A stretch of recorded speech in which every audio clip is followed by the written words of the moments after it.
suelo cubierto, con residuo o mulch, o también puede ser con cultivos de cobertura, ¿cierto? Reducir la compactación del suelo, utilizar prácticas de conservación si usted está en laderas o en una cierta pendiente, usted tiene que utilizar prácticas de conservación del suelo. En algunos casos, aplicar fertilizante orgánico suplementario si es preciso, no siempre es preciso. Y sincronizar la disponibilidad de nutrientes con la absorción de los cultivos, porque los cultivos tienen demanda de nutrientes en ciertas épocas de su crecimiento, no todo el tiempo. Por lo tanto, tiene que existir una sincronización en la, ¿cierto? En la release, en la liberación de nutrientes. Y el último es activar la biología del suelo, que muchas veces se puede hacer adicionando materia orgánica, pero también con té de compost o lo que se llama té de montaña. ¿Usted sabe lo que es la té de montaña? Té de montaña, usted va a la foresta y saca la carpilera, pero no toda, sino la que está en contacto con suelo, y eso es muy rico en mucha cantidad de microorganismos, principalmente pseudomonas, algunos lactobacillus, tricodermas, incluso micorrizas, y eso hace un té de compost, inocula suelo y activa muy fuerte o inocula el compost. ¿Ok? Entonces, materia orgánica, buena infiltración, buen almacenamiento de agua, alta actividad biológica en el suelo, ¿cierto? Y hay muchas técnicas para incrementar materia orgánica del suelo, pero un suelo rico en materia orgánica también es rico en biodiversidades, porque ve que la materia orgánica es la fuente de energía para toda esta cadena trófica de microorganismos, actinomicetes, fungos, bacterias que están interactuando. Muy importante. Entonces, aquí, dentro de estos microorganismos, van a haber microorganismos de diferentes funciones, descomponedores, que descomponen materia orgánica, mineralizadores, que mineralizan la materia orgánica, o sea, pasan de moléculas complexas a nutrientes, al nitrato, etc. Después tiene antagonistas, que son fungos o bacterias que atacan otros patógenos, como un control biológico, etc. Entonces aquí ve, por ejemplo, un suelo que se saca de una propiedad. Alguno aplica, no aplica nada. Aquí aplica cloruro de calcio, un fungicida, y aquí aplica un té de compost. Y usted ve claramente que, que este suelo que tiene la doencia. Usted siembra un cultivo y muere, porque el suelo tiene la doencia, tiene el inóculo. Cuando aplica el cloruro de calcio o aplica fungicida, usted ve que igual muere, porque el fungicida no es efectivo contra esa doencia. Sin embargo, cuando usted aplicó té de compost, la planta está bien. ¿Y por qué? Porque ese té de compost tenía tricoderma.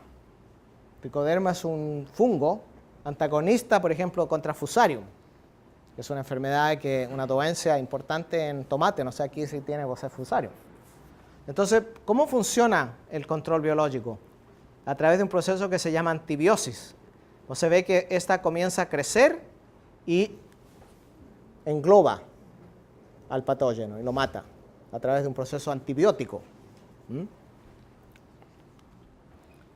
Bueno, hay otra cosa interesante, que es la relación entre diversidad de... No sé qué hora es. ¿2 y media? ¿2? Ah, ok. Asusté. Porque a veces falo y no sé ni cómo pasa tiempo, ¿no? Bueno, hay una relación entre fertilidad del suelo e incidencia de plagas y dolencias. Hubo un pesquisador francés que se llamaba Chabouzot, que aquí se conoce en Brasil mucho porque él desenvolvió la teoría de la trofobiosis. Él era un pesquisador de INRA, que es como decir el Embrapa de Francia, Y en 1965 él publicó un libro y él fue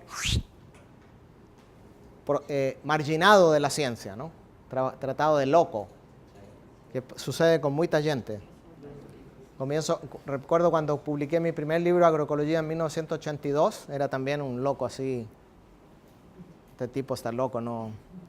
Y ahora la agroecología, vos sabés cómo está avanzando. Entonces, Chapuzot decía lo siguiente, que cuando se aplica mucho fertilizante químico sintético, la planta, eso inhibe la síntesis proteica de la planta. ¿Por qué? Porque la planta no tiene capacidad de metabolizar todo el nitrógeno absorbido y por lo tanto fica mucho nitrógeno libre. No todo se convierte en proteína, aminoácido, sino queda mucho libre en el follaje, en las folias. Y las folias ricas en nitrógeno libre son muy atractivas para pragas, principalmente pragas de tipo pulgones, mosca blanca, ¿no? Los homópteros, ¿no? Y también algunas doenças. Entonces usted ve aquí que se aplicó la misma cantidad de nitrógeno, porque el nitrógeno es el mismo, si viene de materia orgánica o de fertilizante químico, es el mismo nitrógeno, el elemento es el mismo. Y se aplicó la misma cantidad, ¿ok?, equivalente de nitrógeno. Y usted ve que aquí en trigo, esta es la población del pulgón en el sistema químico y está en el orgánico. La única diferencia fue la fertilización. La cantidad de nitrógeno fue la misma. ¿Cómo explica usted entonces que tiene más población de la praga, del áfido, del pulgón, en un sistema fertilizado químicamente? Por lo que decía Chapuzot. Ahora, hay gente que ha hecho algunas pesquisas un poco más sofisticadas. Yo le quiero poner la atención aquí. Por ejemplo, supongamos que usted que trabaja en una zona, usted va y saca muestra de suelo, los primeros 10 centímetros de suelo, en fincas en propiedades orgánicas y suelo de propiedades convencionales. Entonces, tiene un saco con suelo orgánico y un saco con suelo de propiedad química. Ahora, vuelta al laboratorio y llena 20 macetas, pots, vasos, 20 vasos con suelo orgánico y 20 vasos con suelo químico. ¿Ok? O sea, tiene 40 vasos, 20 con suelo orgánico y 20 con químico. Ahora usted siembra milio, la misma variedad de milio, en las 40 vasos, espera que germina, colocan en una estufa al azar y usted libera una praga grávida, por ejemplo, esta praga que es un lepidóptero, y ese lepidóptero ahora tiene que ir a esas 40 plantas y elegir dónde va a ovipositar, dónde va a colocar los ovos. Prefiere el suelo convencional. ¿Por qué? Porque si está todo al azar, ¿por qué esa praga va y pone los ovos en el milio, en el suelo químico, y no en el milio del suelo orgánico? Estas son preguntas que esta pesquisa no entró a explicar por qué. ¿Ok? Son cosas muy complexas porque los insectos colonizan plantas de acuerdo a estímulos olfatorios y a estímulos visuales. Entonces puede ser que hay variaciones de color, puede ser que hay variaciones en el yeder, en el olor, ¿no?, que nosotros no percibimos. Este es otro ensayo muy importante porque se hizo una pesquisa en Estados Unidos, acá está la referencia, donde se comparó tomate orgánico con un mulch de vicia, más o menos como el planteo directo que ustedes pasen. Usted tiene una cobertura de vicia y usted tiene un tomate convencional con nitrógeno sintético. Y usted mide la tolerancia a las doencias de los dos sistemas. Encontraron que el sistema convencional tenía más doencias que el sistema orgánico con la vicia. Se pusieron a explicar por qué. Bueno, ¿qué sucede? El nitrógeno, el nitrato, el NO3, actúa como un activador de genes. Hay ciertos genes en las plantas y nosotros también tenemos genes que precisan ser activados para manifestar una propiedad. En este caso, son genes que producen fitoalexinas, que son sustancias contra doencias. Para que la planta pueda producir sustancias contra doencias, de defensa contra doencias, precisa que un gene se activa. Entonces, el nitrógeno nuevamente es el mismo. Se aplica al fertilizante químico, por ejemplo, urea. ¿Qué pasa con ese fertilizante? Que es muy soluble. Entonces, entra a la planta, pero se acaba. En un mes no hay más nitrógeno. Mientras la planta absorbe el nitrógeno del fertilizante sintético, activa el gen y produce la sustancia y no sufre la doencia. Pero cuando acaba el nitrógeno, no se activa el gen más. Ahora, cuando usted tiene vicia, que tiene una relación carbono-nitrógeno, no sé, 20, no sé cuál será la relación carbono-nitrógeno, 15, 20, 25, libera lentamente nitrógeno. Y lo libera durante más largo periodo, 4 meses. Entonces, los genes están siendo activados constantemente durante 4 meses. Por eso la planta es más resistente, más tolerante a las doencias bajo el manejo orgánico. Entonces, ¿qué pasa? Que vos está viendo que ya estamos entrando a un nivel donde para explicar el proceso, ¿cierto?, que se da en la conversión, se precisa saber de la bioquímica, que están cambiando la bioquímica de las plantas, que está cambiando la fisiología de las plantas. Entonces se precisa una pesquisa mucho más, ¿cierto?, profunda.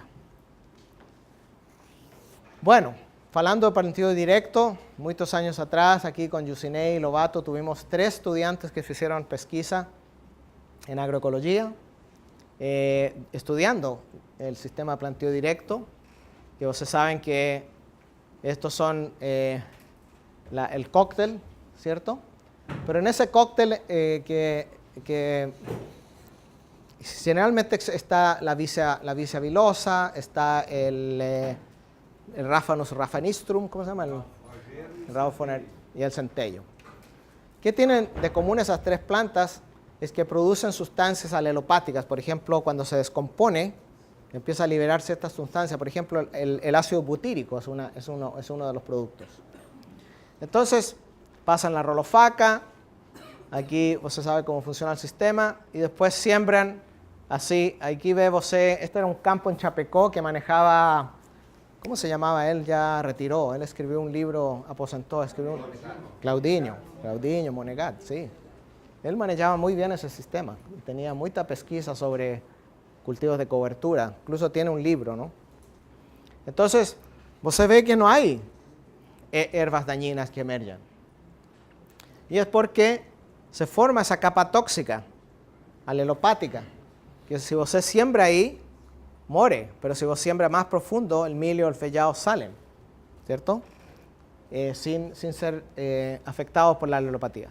Bueno, resulta que en Estados Unidos hay agricultores que ya aprendieron lo que hacían los pequeños agricultores aquí en el sur de Brasil. Y ahora crearon sus rolofacas grandes, como ves, sí, mecanizadas. Aquí vos está viendo, donde están aplicando centello. Y sobre eso después entran, y aquí vos tiene un sistema de planteo directo de soya, ¿cierto? Con una capa muy fuerte gruesa de centello, teniendo ese efecto alelopático. Ahora usted podría pensar que este sistema usted podría diversificar, tener fallas de diferentes cultivos, ¿no? Y hacer una policultura. Pero ya en muchas partes de Estados Unidos hay agricultores que están utilizando este sistema. Bueno.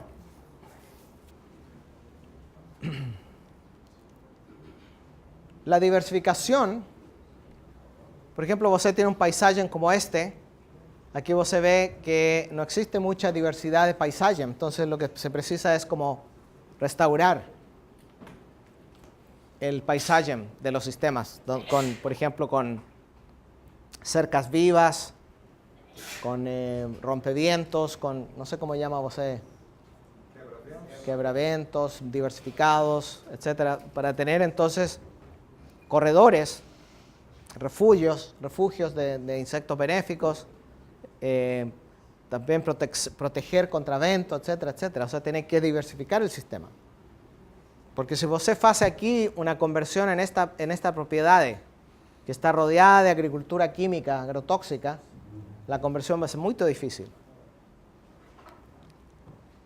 Entonces, se precisa entonces la diversificación no solamente de la propiedad, sino de toda la matriz que rodea a la propiedad.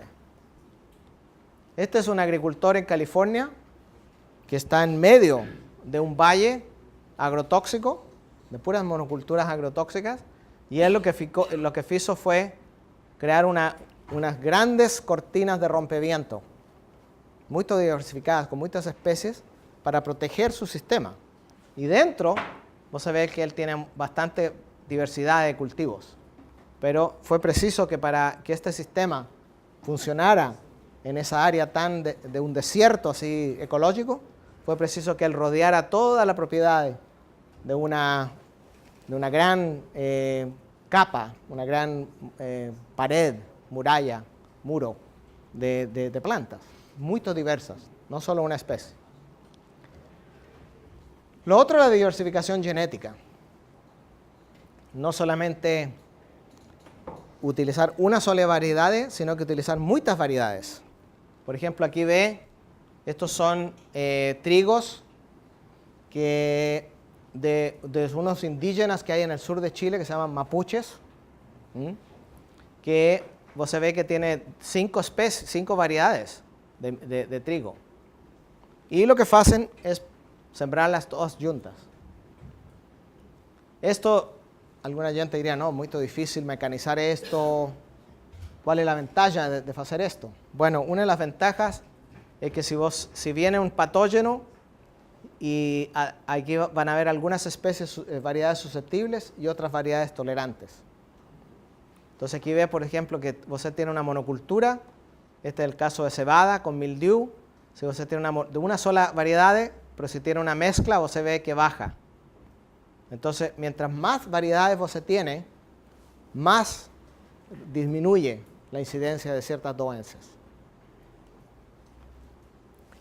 En China hicieron un estudio muy interesante en más de 1000 hectáreas, donde combinaron unas variedades altas y bajas de arroz. Entonces acá usted tiene una planta alta y otra baja, que creó una barrera física y creó también un microambiente que no permitió que la dolencia se esparciera. Porque si usted tiene aquí la dolencia y quiere mover para acá, ya se encuentra con una barrera física.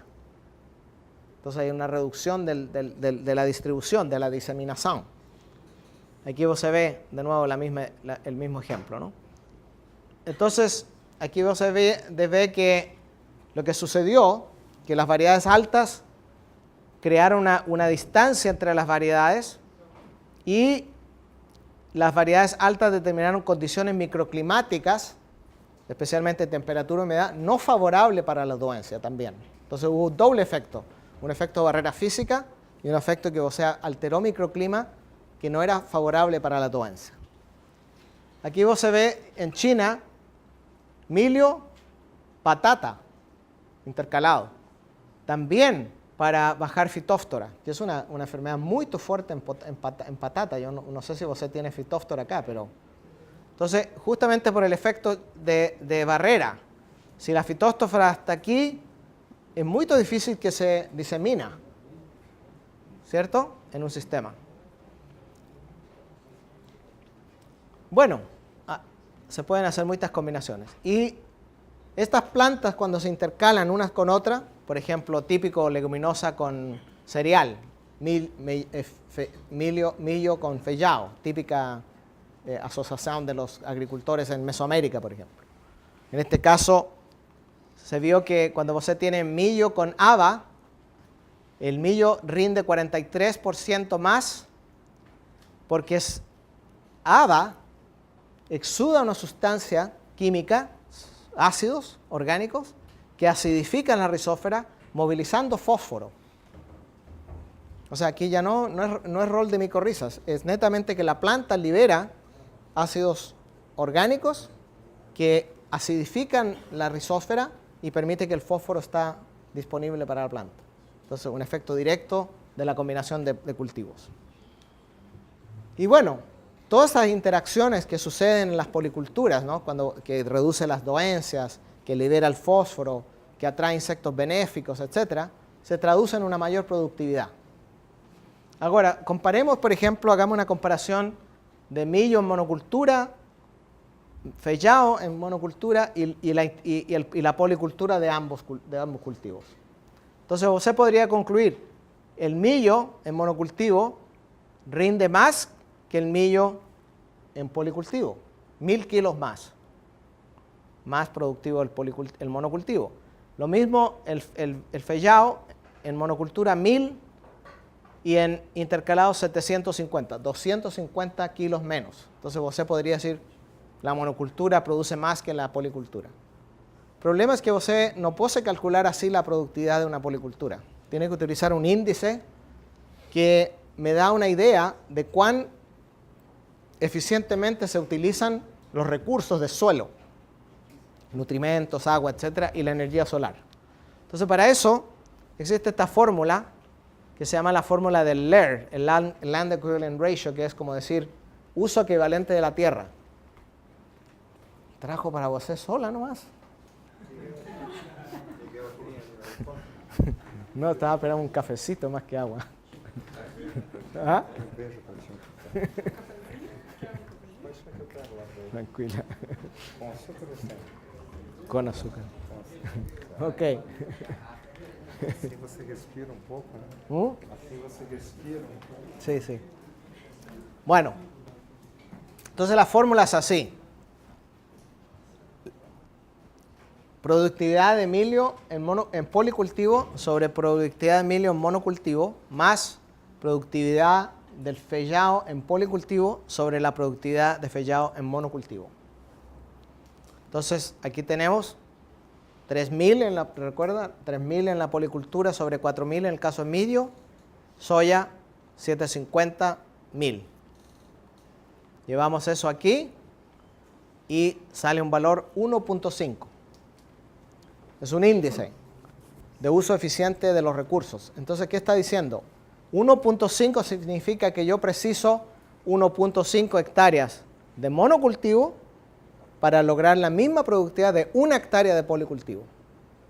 Así como se calcula la productividad de los sistemas complejos. No sumando este y este, sino que haciendo, porque esto me está dando una idea de lo eficiente que usted está utilizando la tierra, ¿cierto? Porque usted tiene una monocultura y otra monocultura, lo que usted hace es que la sobrepone. Entonces tiene ahora 2 culturas sobre la misma área, a la misma densidad. Y la manera de capturar la eficiencia del uso de los recursos es con esta fórmula del LER. Bueno, estas policulturas, como hablábamos, tienen también algunos efectos sobre plagas. Este es un tema que Clara y yo hemos trabajado muchos años. Incluso existe un libro que fue traducido acá en Brasil que se llama Biodiversidad y Manejo de Pragas en Agroecosistemas. Yo no sé si conocen vosotros. Bueno, ¿sí? Desculpe a pergunta, só mas me despertou curiosidade aquela associação da batata com milho. Ah, Como é que eles fazem uma colheita? ¿cómo es que qué? La cosecha. Ah, la cosecha. Mecanizado.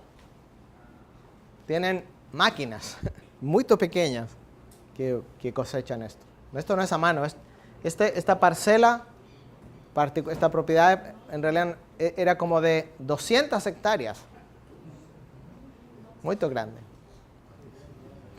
En Estados Unidos, no tengo fotos aquí, pero en Estados Unidos, cuando fue lo que se llamó el Dust Bowl, que fue, vinieron unos vientos que se perdió mucho suelo por erosión eólica, por viento, Estados Unidos tuvo que crear un sistema que se llamó el Sistema de Conservación de Solos.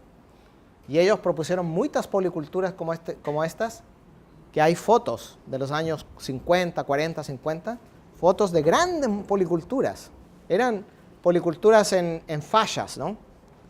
Que era todo mecanizado. Lo que pasa es que después vino mucha influencia de la especialización y entraron multinacionales y empezaron a controlar el sistema de producción, que no conviene a ellos hacer mucha policultura, sino grandes monoculturas especializadas. La mayoría de los agricultores que hacen conversión, sobre todo cuando tienen frutales o tienen cultivos anuales, hacen con variedades adaptadas a la agricultura química, que son variedades, como se dice, que son muy demandantes de nitrógeno, etcétera, etcétera, ¿no? Entonces, hay una línea de pesquisa en algunos países donde están desenvolviendo variedades adaptadas a manejo orgánico. Esa es una línea muy importante. Tenemos que tener germoplasma adaptado al manejo orgánico. Pero también nosotros en nuestros países de América Latina tenemos también las variedades criollas de los camponeses, que sí tienen alguna de esas propiedades. Entonces, muchos camponeses que tienen variedades criollas y que están haciendo conversión, tienen una base genética mucho más apropiada que un agricultor comercial moderno que está utilizando variedades de agricultura de revolución verde. Eso es clarísimo. Incluso, si usted mide la productividad de una variedad, ¿se pose aquí o no? Pode apagar. Sí. Porque una cosa de usted es medir la productividad por kilogramos por hectárea. Y decir, bueno, la moderna y la criolla, ¿no? La moderna tiene 4.000 kilos y la otra tiene 2.500 kilos. Más eficiente esta, más productiva. Pero eso es cuando se mide productividad de esa manera. Ahora vamos a medir la productividad en kilogramos por hectárea por unidades de nitrógeno. O kilogramos por hectárea por centímetro de agua. Ahí la cosa varía. Esta variedad tiene mucho más demanda de nitrógeno y agua que esta. Por lo tanto, bajo condiciones de menos nitrógeno y menos agua, estas variedades criollas son mucho más eficientes y más productivas. Entonces, nuevamente, cuando estamos hablando de conversión, tenemos que pensar en otros indicadores de cómo medir la productividad. Porque aquí tenemos que pensar en la eficiencia de la utilización de los recursos, que es mucho más importante. Entonces, esa es otra manera de medir la productividad. ¿Alguna otra pregunta?